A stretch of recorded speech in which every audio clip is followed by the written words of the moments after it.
কৰি আছে। যদি কিবা কাৰণত বিভিন্ন কাৰণত কামখিনি ভালকৈ কৰিব পৰা নাই, মই প্ৰদেশ যুৱ কংগ্ৰেছক 100% অটনমি আৰু ফ্ৰীডম দিছোঁ।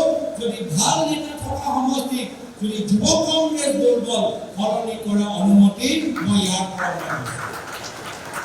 মোৰো সমষ্টি, মোৰ নিজৰ সমষ্টি যদি ক'ৰবাত তোমালোকে দেখিছা যে যুৱ কংগ্ৰেছে ভালদৰে কাম কৰা নাই, মোক কৰিব নালাগে। তোমালোকে আগবাঢ়ি যোৱা আৰু যিজন ভালদৰে যুৱ কংগ্ৰেছ কৰি আছে সেইসকলক আগুৱাই লৈ যোৱা।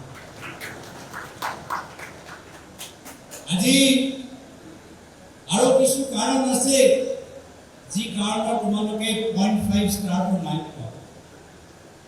এতিয়া মই তোমালোকৰ এই কমিটিৰ ভিতৰত মই দেখা পাইছোঁ যে তোমালোকৰ কমিটিৰ ভিতৰত ছোৱালীৰ সংখ্যা কম। ছোৱালীৰ সংখ্যা কম। পৰৱৰ্তী দিনত প্ৰদেশ কংগ্ৰেছৰ কমিটি আহিব, মই চেলেঞ্জ কৰি কৈছোঁ তোমাকে বেছি আমি মহিলাখিনিক আমি মেম্বাৰশ্বিপ বা আমি স্থান দিম। এতিয়া তোমালোকে যদি মোৰ চেলেঞ্জ ল'বলৈ বিচাৰা, যদি পৰৱৰ্তী দিনত কমিটি যদি তোমালোকে অলপ মডিফিকেশ্যন কৰা, তেতিয়া আমাৰ প্ৰদেশ কংগ্ৰেছতকৈ বেছি মহিলাসকলৰ স্থান যুৱ কংগ্ৰেছক দেখি আমাৰ চেলেঞ্জৰ প্ৰত্যাহ্বান দিয়া মই তেতিয়া মই ভাল পাওঁ। 0.5 ষ্টাৰ কিয় কম? তোমালোকৰ মই দেখিছোঁ যুৱ কংগ্ৰেছৰ তোমালোকৰ ইউটিউব আছে, ইনষ্টাগ্ৰাম আছে, টুইটাৰ আছে। সকলৰ ভাল ভাল ৰীল, সকলৰ ভাল ভাল ফটো, কেতিয়াবা শ্ল' মোশ্যনত অহা, কেতিয়াবা গামোচা দেখুওৱা, কেতিয়াবা বিস্কিট দিয়া, খুব ধুনীয়া। ফিল্মফেয়াৰ বঁটা সকলোৱে পাব পাৰে। কিন্তু আমাৰ অসমৰ এতিয়া যিখিনি বিষয়, যিখিনি গুৰুত্বপূৰ্ণ বিষয়, যি আমাৰ বিভিন্ন জিলা যুৱ কংগ্ৰেছ উত্থাপন কৰিছে, কোকৰাঝাৰ কি সমস্যা আছে, মাজুলীত কি সমস্যা আছে, তিনিচুকীয়াত কি সমস্যা আছে, আমাৰ ৰাইজৰ বিষয়বোৰ আমি সামাজিক মাধ্যম যোগেদি আমি দেখাব পৰা নাই। আমাৰ স্থানীয় বিজেপি দলৰ কি ধৰণৰ কেলেংকাৰী, কি ধৰণৰ গুণ্ডামি, কি ধৰণৰ অহংকাৰী আৰু অত্যাচাৰ, আমি সেইখিনি কাম সামাজিক মাধ্যম যোগেদি আমি মানুহৰ মাজত আমি লৈ যাব পৰা নাই। মনত ৰাখিবা, সামাজিক মাধ্যম মাত্ৰ নিজৰ কাম প্ৰচাৰ কৰা মাধ্যম নহয়, আমাৰ অসমৰ জনসাধাৰণৰ মূল সমস্যা আৰু বিজেপি চৰকাৰৰ তেওঁলোকৰ কেলেংকাৰী বিফলতা প্ৰচাৰ কৰা এটা মাধ্যম। তো সেইকাৰণে তোমালোকে জোৰ দিবা যে আজি কেনেদৰে যোৰহাটত বিজেপি দলৰ নেতা গুণ্ডামি চলি আছে। আমি সকলোৱে আজি দেখা পাইছোঁ যে আজি চৰকাৰী আঁচনিৰ তালিকা এতিয়া অসমৰ জনসাধাৰণ নহয়, এতিয়া বিজেপি চৰকাৰৰ মন্ত্ৰী আৰু বিধায়কৰ পৰিবাৰ এতিয়া সোমাই আছে। এয়া হ'ল তেওঁলোকৰ ডাবল ইঞ্জিন যে কৈ থাকে কেন্দ্ৰৰ বিজেপি, ৰাজ্যৰ বিজেপি। হয়, তোমালোকৰ ডাবল ইঞ্জিন চৰকাৰ আছে, কিন্তু এই ডাবল ইঞ্জিন চৰকাৰলৈ তোমালোকে দুখীয়া মহিলাক 1000 টকা লোৱা আৰু তোমালোকৰ ঘৰৰ পৰিবাৰে 50 লাখ টকা তোমালোকে চৰকাৰী আঁচনি কৰা হৈছে। এইখিনি বিষয়বোৰ কোনে উত্থাপন কৰিব? আজি আমি যুৱ কংগ্ৰেছ কৰিছোঁ, সংগঠন কৰিছোঁ, পঞ্চায়ত বা বিধানসভাত কেইটামান লাগে নিশ্চয়, সংগঠনৰ ভিতৰত আৰু প্ৰাথমিকতা লাগে, গুৰুত্ব লাগে, মৰম লাগে নিশ্চয়। কিন্তু আটাইতকৈ গুৰুত্বপূৰ্ণ হৈছে যে আমি নিজৰ জিলাৰ সমস্যাবোৰ উত্থাপন আমি যুৱ কংগ্ৰেছৰ মঞ্চৰ পৰা আমি কিমান পাব পাইছোঁ। আৰু এইটো প্ৰদেশ কংগ্ৰেছক নিয়ন্ত্ৰণ কৰিব লাগিব। সেইখিনি কথা আমাৰ যুৱ কংগ্ৰেছ আৰু প্ৰদেশ কংগ্ৰেছৰ মাজত আমাৰ অলপ মিলন হ'ব লাগিব, কোঅৰ্ডিনেশ্যন হ'ব লাগিব। এতিয়া আমাৰ কোকৰাঝাৰ বা বিটিআৰ অঞ্চলৰ যুৱকজনে ক'লে যে কেনেদৰে এখন বিজেপিৰ চৰকাৰ বিটিআৰ মানুহক চুক্তি দিয়াৰ পিছত চুক্তি যিখিনি কথা কৈছে এতিয়ালৈকে তেওঁলোকে পালন কৰা নাই। এতিয়াও আমাৰ মিছিল গোষ্ঠীৰ ক'লে যে বিচি কাউন্সিলৰ নিৰ্বাচন আজি তাৰিখত পালন হৈ গৈছে। অলপ দিন আগতে ৰজনা কীৰ্তি ডাঙৰীয়ানী, প্ৰাঞ্জল ধাৰপাৰ ডাঙৰীয়া তেওঁলোকে সংবাদ যোগেদি মানুহক অৱগত কৰাইছিল যে এতিয়াও বাগানৰ ভিতৰত যুৱকখিনি কেনেদৰে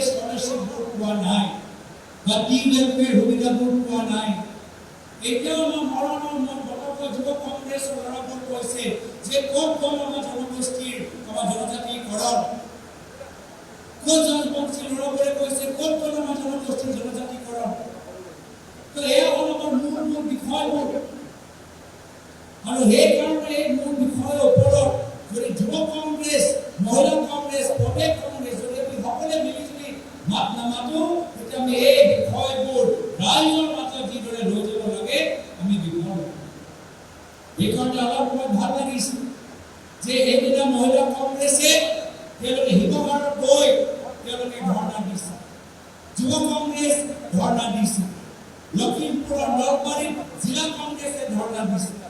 আপোনালোকৰ এইখিনি কাম কৰাৰ পিছতহে বাতৰিত ওলাইছে, বাতৰিত ওলোৱাৰ পিছতহে ৰাইজৰ মাজত ওলাইছে যে কেনেদৰে বিজেপিয়ে কেলেংকাৰী বা ভুল কৰি গৈ আছে। সেইকাৰণে মই কৈছো যে বিভিন্ন জিলাত প্ৰত্যেক দিন মই ৰিপৰ্ট পাই আছো যে যোৰহাট হওক, শিৱসাগৰ হওক, বঙাইগাঁও হওক, গুৱাহাটী হওক, কেনেদৰে বিজেপিয়ে সাধাৰণ মানুহৰ লগত অত্যাচাৰ কৰি আছে। কিন্তু প্ৰত্যেকবোৰ বিষয় আমি কেইদিনৰ বাবে আমি উত্থাপন কৰিব নোৱাৰো, কিন্তু জিলা পৰ্যায়ত তোমালোকে উত্থাপন কৰিব পাৰা।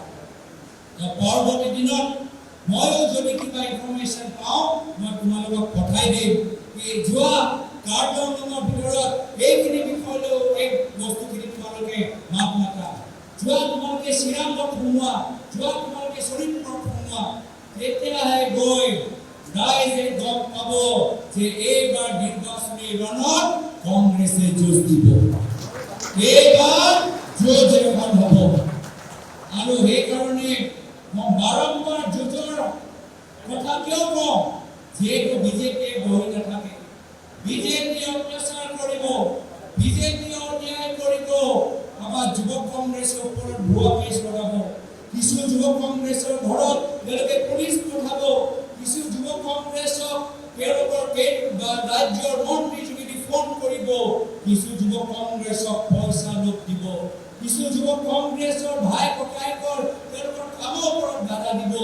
এনে ধৰণৰ বিভিন্ন ঘাট প্ৰতিঘাত তোমালোকৰ ওপৰত আহিবলৈ গৈ আছে, আমালোকৰ ওপৰত আহিবলৈ গৈ আছে। আৰু সেইকাৰণে মই বাৰম্বাৰ কৈছো যে যদি এই বিজেপি দলৰ ঘাট প্ৰতিঘাত প্ৰলোভন নিয়চি যদি আগবাঢ়ি যাব লাগে, তেতিয়া আমাক হ'ব লাগিব কট্টৰ কংগ্ৰেছী, তেতিয়া আমাক হ'ব লাগিব প্ৰকৃত কংগ্ৰেছী। ত্যাগ বলিদানৰ বাবে আমি সাজু হৈ থাকিব লাগিব, যুঁজৰ বাবে আমি সাজু হৈ থাকিব লাগিব। আমি সাজু হৈ থাকিম নে? আমি সাজু হৈ থাকিম নে? আমি ত্যাগ কৰিম নে? আমি বলিদান দিম নে? আমি কষ্ট কৰিম নে? এতিয়া মাত্ৰ আজিৰ পৰা অহা বছৰ এপ্ৰিললৈকে এই সাহস তোমালোকে ধৰি ৰাখা, আৰু তোমালোকে চাবা পৰৱৰ্তী দিনত দিছপুৰত কংগ্ৰেছৰ নেতৃত্বৰ চৰকাৰ মাত্ৰ ধৰি ৰাখা। এই স্পিৰিট, এই সাহস, এই অনুশাসন, এই দলৰ প্ৰতি এই মৰম, এই শ্ৰদ্ধা, এই আবেগ তোমালোকে ধৰি ৰাখা। তোমাতকৈ দুগুণ বেছি কষ্ট কৰিবলৈ আজি মই প্ৰস্তুত হৈ আছো, তোমাতকৈ দুগুণ বেছি কষ্ট কৰিবলৈ আজি মই সাজু হৈ আছো।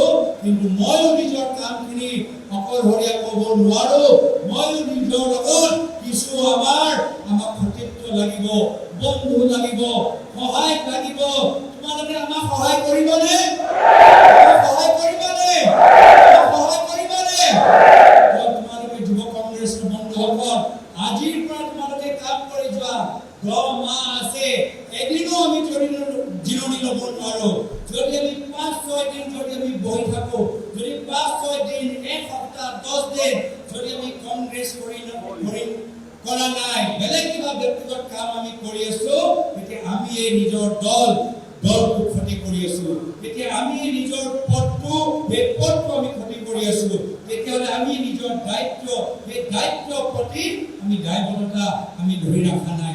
সেইকাৰণে মই কৈছো, যদি আমি আগবাঢ়ি যাওঁ, এতিয়াৰ পৰাই বিজেপি আজি তেওঁলোকৰ ফুচফাচবোৰ আমি গম পাই গৈছো যে তেওঁলোকে ঠগবক হৈছে।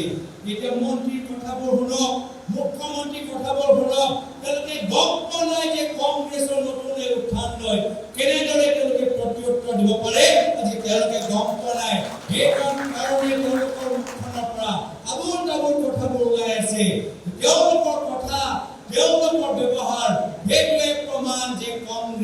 তোমালোকে আৰু বেছি শক্তিশালী হৈ আছে সেইকাৰণে মই বিশেষ আৰু দীঘলীয়া ক'বলৈ বিচৰা নাই বহুতখিনি কাম কৰিবলগীয়া আছে কিন্তু আজি মই পুনৰবাৰ মই দুইখিনি যে মোৰ পৰামৰ্শ এই পৰামৰ্শ মই বিৱৰিবলৈ বিচাৰিছোঁ সময় অভাৱ আমাৰ কৰিব যুৱক কংগ্ৰেছ আজি এক মাহৰ ভিতৰত তোমালোকে যুৱক কংগ্ৰেছ এক মাহৰ ভিতৰত য'ত তোমাৰ জিলা ব্লকত তোমালোকৰ অভাৱখিনি আছে যিকোনো প্ৰকাৰে তোমালোকে সেই অভাৱ তোমালোকে পূৰণ কৰিব লাগিব তোমালোকে এক মাহৰ ভিতৰত তোমালোকে নিজৰ বেছটো বনাইবা নিজৰ আধাৰশিলাটো সৃষ্টি কৰা আৰু পৰৱৰ্তী দিনত সুন্দৰ এটা যুৱক কংগ্ৰেছৰ ঘৰ তোমালোকে নিৰ্মাণ কৰা কিন্তু এই ঘৰৰ ভিতৰত সকলোৰ স্থান থাকিব লাগিব মহিলাৰ স্থান থাকিব লাগিব অনুসূচিত জাতিৰ স্থান থাকিব লাগিব অনুসূচিত জনজাতিৰ স্থান থাকিব লাগিব